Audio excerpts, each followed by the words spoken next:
Four wheels car ആക്സസറീസിന്റെ പുതിയ വീഡിയോയിലേക്ക് സ്വാഗതം. അപ്പോൾ നമ്മൾ ഇന്ന് ഫോർഡ് ഫിഗയുടെ ആൻഡ്രോയിഡ് ഫിറ്റിംഗ്സ് ആണ് നമുക്കൊന്ന് റീപ്ലേസ് ചെയ്യണം. വേറെ 2GB റാമിൽ നിന്ന് മാറ്റി 4GB റാമിലേക്ക് ആക്കണം.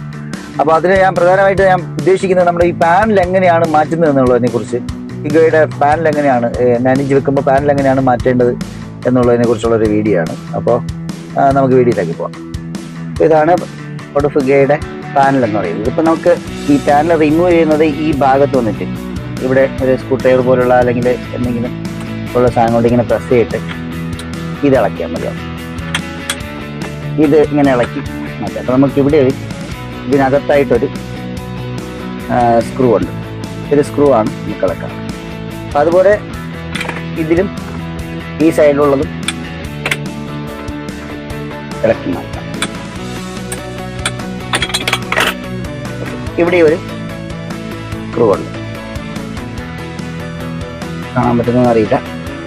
അവിടെ ഒരു സ്ക്രൂ ഉണ്ട്, ഒരു സ്റ്റാറിൻ്റെ സ്ക്രൂ ഡ്രൈവർ ഉപയോഗിച്ച് 2 സ്ക്രൂ റിമൂവ് ചെയ്യാം.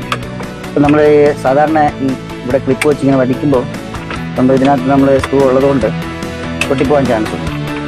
അപ്പോൾ ഇത് ഹൈഡായിട്ടിരിക്കുന്നതുകൊണ്ട് നമുക്ക് പെട്ടെന്ന് മനസ്സിലാക്കാൻ പറ്റത്തില്ല. അതുകൊണ്ടാണ് ഞാൻ ഈ വീഡിയോ എടുക്കുന്നത്. അപ്പം ഫിറ്റ് ചെയ്യുന്നവർക്കൊക്കെ അതൊരു ഉപകാരമാകുമല്ലോ. അല്ലെങ്കിൽ പാനലൊക്കെ വലിച്ച് പൊട്ടിച്ച് ആകെ വിഷയമായിപ്പോവും.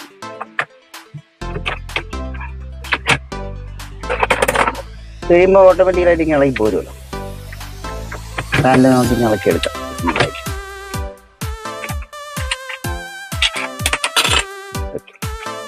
ഇത്രയേ ഉള്ളൂ വർക്ക്. ഇനി ഇവിടെ വന്നിട്ട് ചെറിയൊരു ക്ലിപ്പ് വരും. ഇതിനോട് ഇവിടെ ഈ ഭാഗത്തൊരു ലോക്ക് വരും. ഇപ്പോൾ ഇതിൽ ലോക്ക് കാണുന്നില്ല, ഇവിടെ ലോക്ക് വരും. ആ ലോക്ക് കൂടെ വെച്ചിട്ട് പ്രസ് ചെയ്ത് ഇവിടെ നമുക്ക് സ്ക്രൂ ചെയ്ത് തന്നെ കഴിയും. അപ്പോൾ ബാക്കി നമുക്ക് ഈ ആൻഡ്രോയിഡ് മാറ്റിയിട്ട് മറ്റൊരു ആൻഡ്രോയിഡ് വയ്ക്കും. 2GB റാമാണ് 4GB അവർ കൺവേർട്ട് ചെയ്യാൻ വേണ്ടിയിട്ടാണ്. ഓക്കെ.